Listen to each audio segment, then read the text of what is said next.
Кажи ми днеска, сияйна, горда, тъй чудесна. Защо е празник този ден? Защо е ден благословен?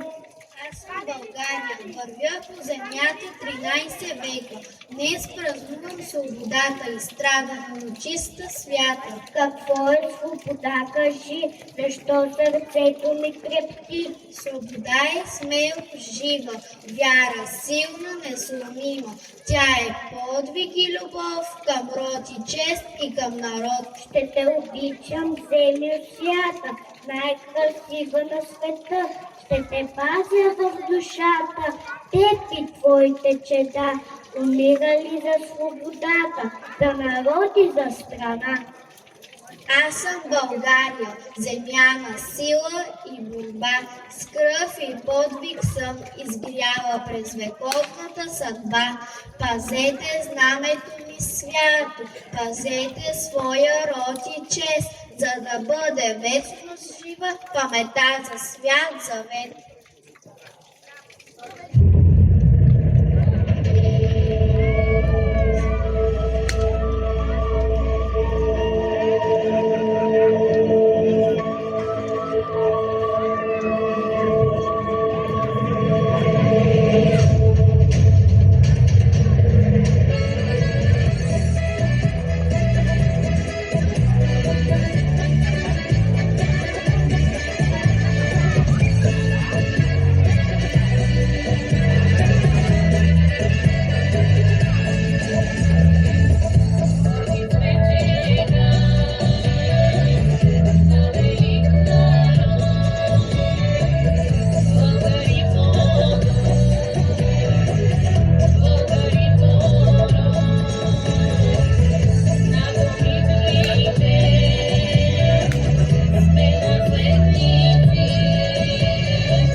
Трети март 1878 година. От тази дата България е свободна и независима, след 5-вековно робство и гнет. 3 март, на тази светла дата, на този ден, всяка година извисява снага нашата национална гордост и самосъзнание. 3 март е дата, символ на достоинството и славата ни. Дата, която всеки от нас добре помни и е сплътал дълбоко в сърцето си. Давам думата на временно изпълняващия длъжността кмет на село Годлево, госпожа Славиня Катранджиева.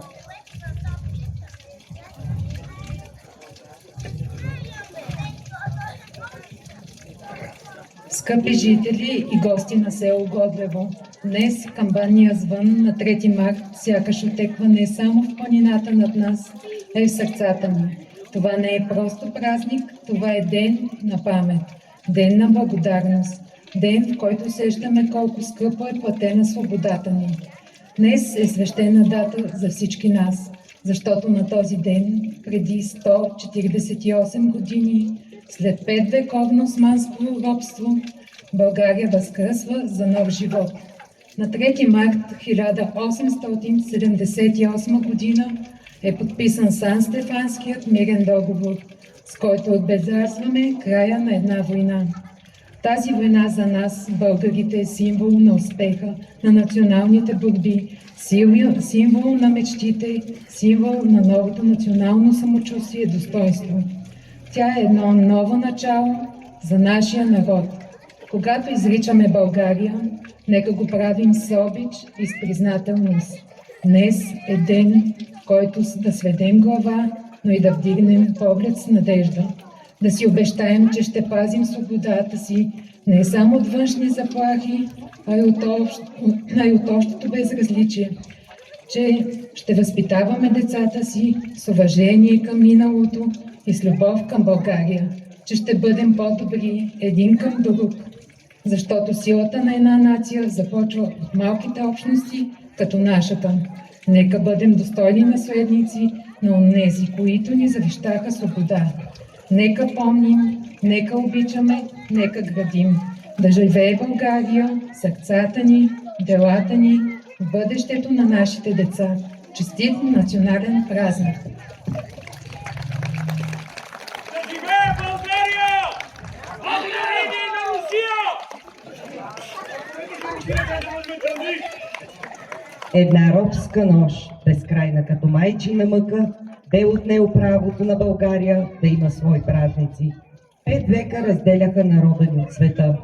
В Европа израстваха замъци и дворци, а в България планини от пепел и кръв.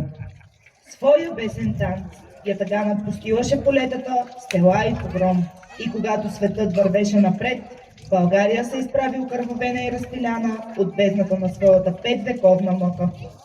И още без сили, и още без глас, България записа върху едно знаме и върху една усмивка своя първи празник – 3 март.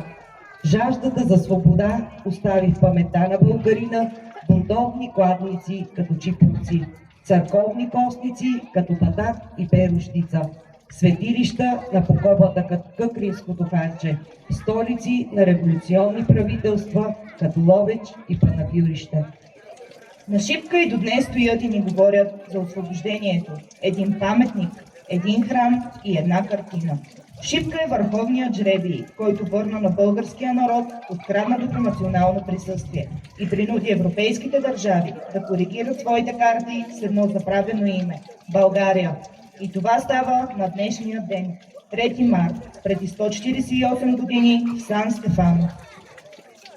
Европа, млада и непохитена, четеше своя рицарски роман, когато в зора незазорена загина рицарят Иван Шишман.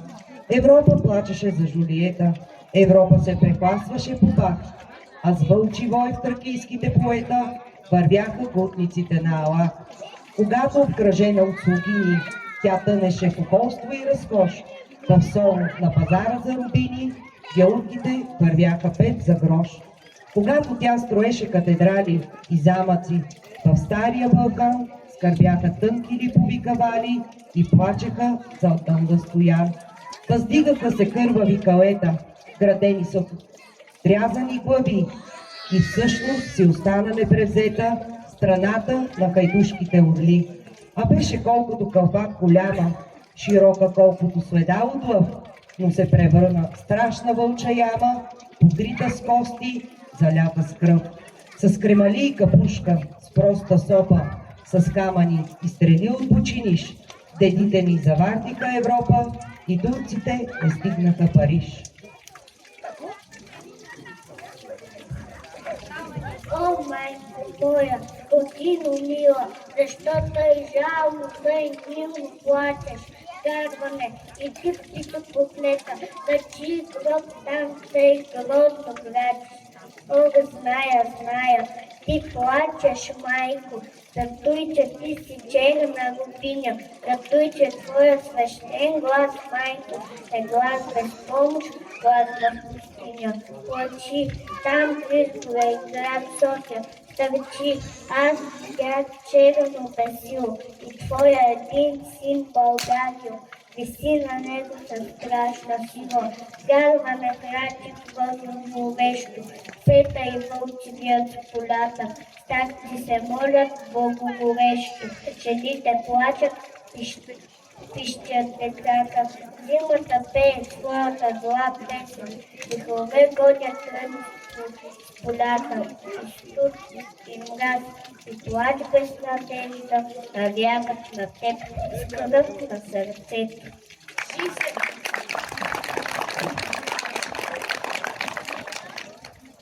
Жив е той, жив е, там на Балкана, потънал в кърви, лежи и пъшка, юнак с дълбока нагърди рана, юнак в младост и сила мъжка. На една страна захвърлил пушка, на друга сабия, на две стушена. Очи тъмнеят, глава се люшка, уста поклина, цяла вселена. Лежи юнака, а на небето слънцето спряно сърдито пече, жатварка пее, не иде в полето и кръвта още посилно тече. Жътва е сега, пейте рубини, те стъжни песни, грей ти слънце в та сродска земя. Ще да загине и той е юнак, млакни сърце. То, с който падне в бой за свобода, той не умира, него жалеят земя и небо, звяри природа, и певци песни за него пеят. Деня му сянка пази улица и вълкокротко раната ближе, над него сокол юнашка птица и тя за брат, за юнак се грижи. Настана вечер, месец изгрее, звезди обсиплят свода небесен, гора за шум и вятър повее, Балкана пее хайдушка песен. И самодиви в бяла премяна, чудни прекрасни песен поемат, тихо нагадват в трева зелена и при юнака дойдат да седнат. Една му с билки раната върже, друга го плисне с вода студена, трета го в уста целуне бърже и той я гледа мила засмена. Кажи ми, сестро, де е Караджата, де е моята вярна дружина? Кажи ми, пък ми вземи душата, аз искам, сестро, тук да загина. И плеснат с ръце, па се прегърнат, и с песни впръпнат теб небесата. Летят и пеят дурбел съмнат и търсят духа на Караджата. Но съмна е вече и на Балкана юнака лежи, кръвта му тече. Вълкът му ближе лютата рана и слънцето пак печели, пече.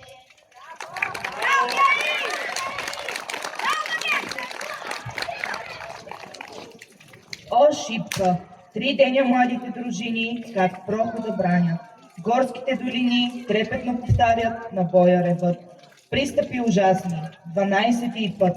Гъсти орди лазят по урбата дива, и тела я стелят, и кръв я залива. Бури подир бури, рояк след рояк, Сюлейман безумни сочи върха пак и вика: търчете, там са реите, и ордите тръгват с викове сърдити.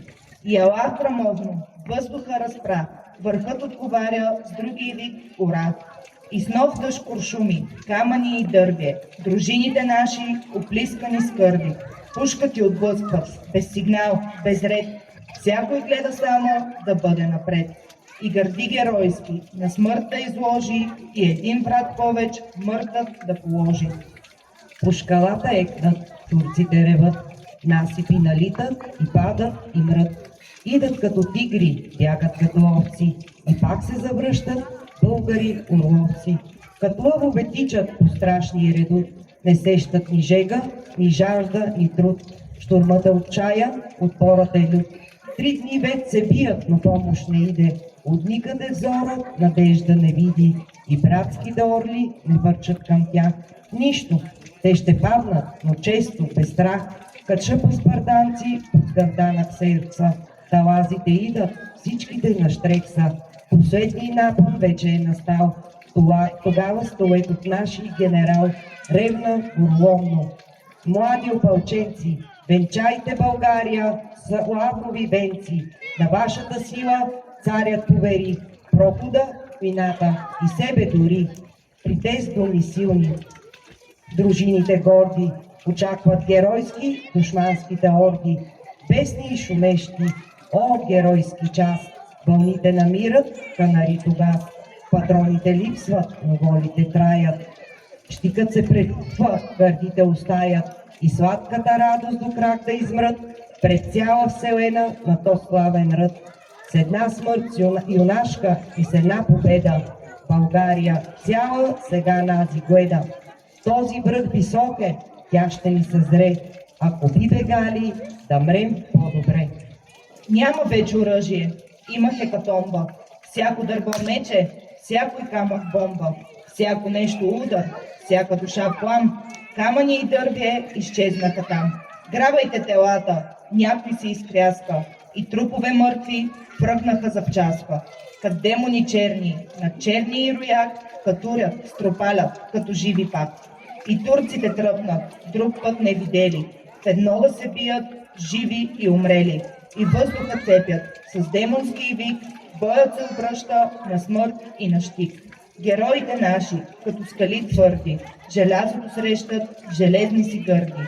И фърлят се с песни, свирепата сеч, като виждат харно, че умират веч. Но вълни по-нови, от орди дивашки, гълтът потопяват орляка юнашки. И още миг ще падне заветният хълм, изведнъж Радецки пристигна с гръм. И днес još Балканът, щом буря зафаща, спомня този ден бурен, шуми и препраща. Славата му дивна, като някой ек, от урва на урва и от век на век.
Put pala tawa.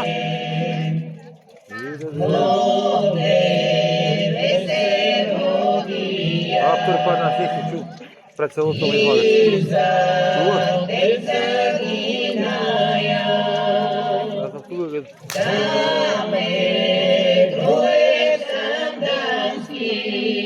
А?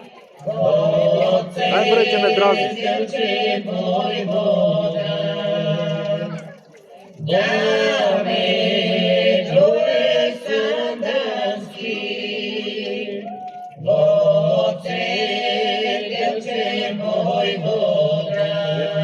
Такова се оправи, подразниш ме. Няма подиве. Добре, човек. Радиш?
Но въпреки, че България е свободна от 1878 година, нашият край не е.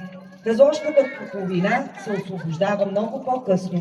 Затова ние днес празнуваме 114 години освобождение на Разложкия край, освобождение на нашето село. Разложко има своя шипка, свой връх на Рила, Бобенската планина. Той се вижда от всяко кътче на котловината, облян от кръвта на герои, от Илинденско преображенство, Кръстовденското въстание. Този връх е кръстен от народа Радонова позиция. Четата на Радон Тодев успешно участва в боевете срещу турския аскер и Вашивозук. На 22 септември на билото на Рила планина, сега наречена Радонова позиция, четата обградена и разбита. Войводата и много четници загиват в този последен бой. Трябва да се получим от миналото, да направим дори минималното, за да се знае, че Годево е дал своя принос в освобождението на България от турско робство.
Остана, бабо, остана, горе ми горе на Рила, на Годлевската планина. Де му е, баби, пушката? Пушката, баби, дружката. Остана, бабо, остана, горе ми горе на Рила, на бор столетен вековен. Де му е, баби, сабията? Сабията чичовата, Остана, бабо, остана, горе ми горе нарила, по тия дивни пържари, течени зрели ягоди. Те му е баби чепето, 3 години го баба читала, милото чепе комицко. Остана, бабо, остана, горе ми горе нарила, на дива коза легало. И остана, баболе, и остана.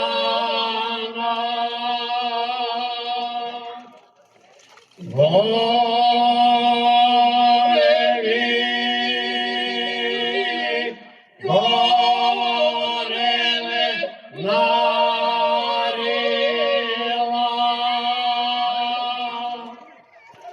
нагле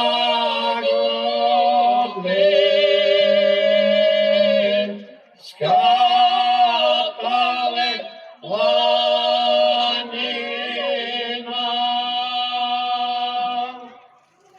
На Хайду скатале полена.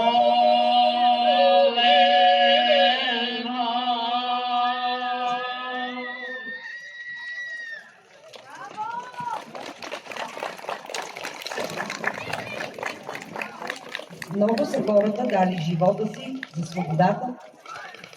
Георги Сава Раковски, от Котел, основоположник на българското национално революционно движение, писател, публицист, етнограф, ръководител на първата българска легия, починал на 12 октомври 1864 година. Георги Бенковски, виден национал-революционер, предводител на фърховата чета, убит при село Рибарица, Тетевенско, на 25 май 1876 година. Подполковник Калитин, командир на 3-та опълченска дружина, геройски загинал в защита на Самарското знаме, в боя при Чадър могила, край Стара Загора на 31 юли 1877 година. Майор Порталов, изпълнил до край обещанието си пред генерал Скобелев, да не напуска завзетия от руците плевенски редут Кованлъка. Загинал геройски, като последен негов защитник, набучен на турските щитове на 12 септември 1877 година. Яне Каракашев, Витан Йочков, Маго Янков, Симеон Янков. Опълченци от Годлево, проливали кръвта си в боевете при Шипка и Шейново. Стойо Лазаров Сланчев, Годлевския Инджия, убит от турците в местността Света Неделя. Петър Попов, Димитър Бенгьов, Тома Дамянов, от Годлево. Участници в Илинденско-Браженското въстание.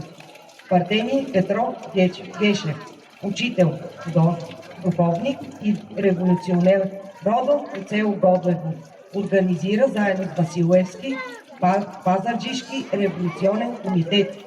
1876 година в партени основава и ръководи революционен комитет в родното си село Годлево.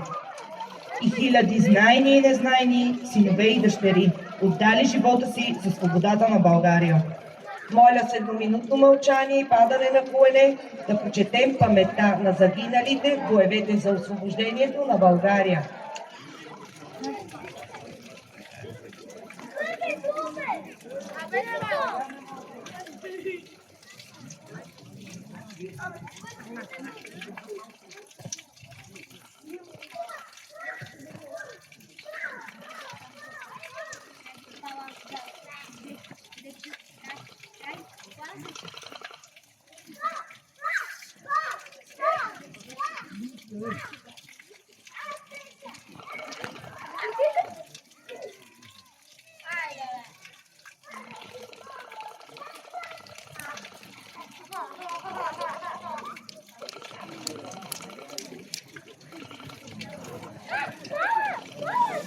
Този, който падне в бой за свобода, той не умира. Честит празник, българи!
Ай!